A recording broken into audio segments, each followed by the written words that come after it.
All right, so let's get into this listener question. Let's hear the question first.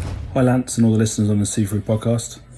My name is Ryan. I'm 36 years old from a small town in the UK called Corby, and I, like Lance, have retinitis pigmentosa.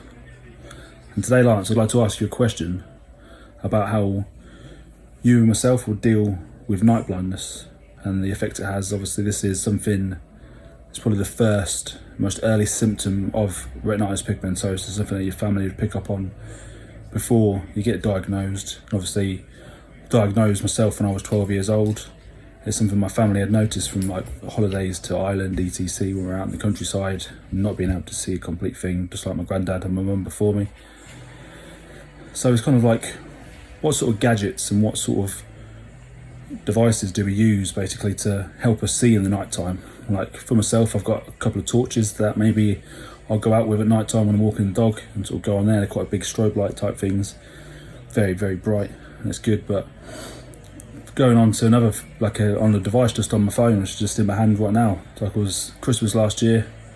I was letting the dog out in the garden. Obviously had a few drinks, so I was sitting there being a bit jolly, just waiting on the dog.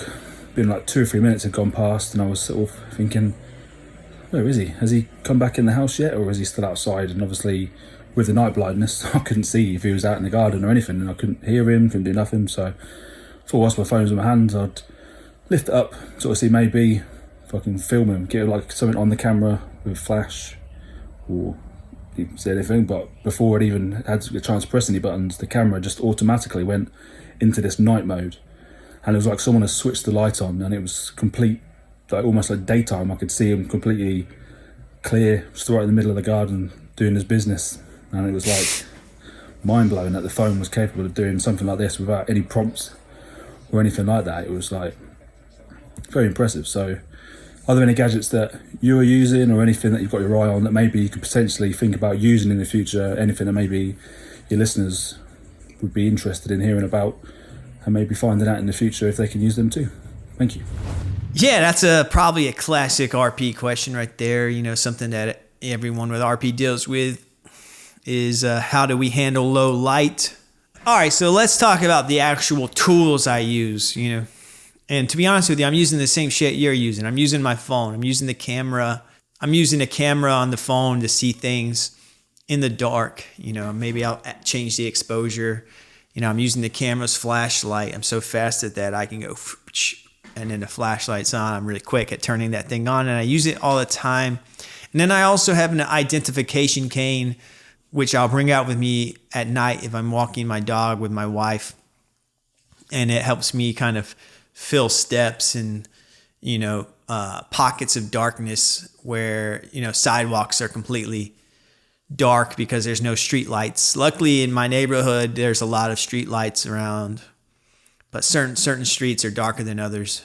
Usually there's a bunch of trees, so I use an ID cane to help navigate there. And if you don't use a cane, Ryan, get an ID cane. You know, mine's about 45 inches long, and I bring it out. It folds up real small. You put it in your pocket, but bust that out at night. It'll help you feel for things. It's almost like an arm extension, you know, as you feel around. You know, I can send a link to that. In fact, I'll have a link in the show description for the ID cane I have. So yeah, ID cane, phone. Steve from the RP show, who I hosted and got to spend time with at RP Fest, he was a big advocate of the headlamp, and you know, like campers use, you know, where you put it on your head. And he had the brightest one possible, he told me. So maybe get a headlamp, you know, if you're going outside at night, that could be super helpful. And the last thing I'll bring up in terms of advice for you know, getting around at night is that's not really a tool, like a tangible tool that you hold, but it's really just like a thought process, like analyzing the space you're in. You know, can you get there while there's light and kind of see the layout, and then make a mental map so that way you're able to kind of navigate it easier when it is dark. It's like the streets in my neighborhood, for example, like there's street lights that help me see, but I've also walked them so many times so I know the layout, which is helpful. You know, certain restaurants, it's dark in there, but I've been there so many times, I know the layout, I know where the bathroom is. Certain movie theaters, you know, I've been there enough to where I know the layout, and I get there early, you know, so like getting there early while the lights are still on.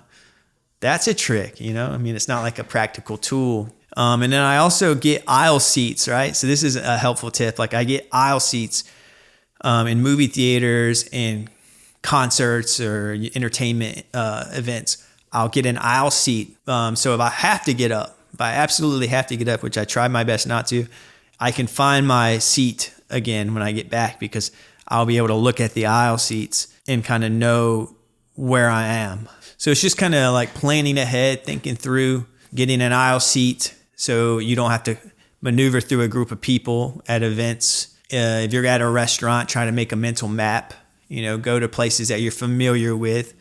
Or if you're going to somewhere new, try your best to get familiar with it as you walk in, or go earlier in the day to check it out.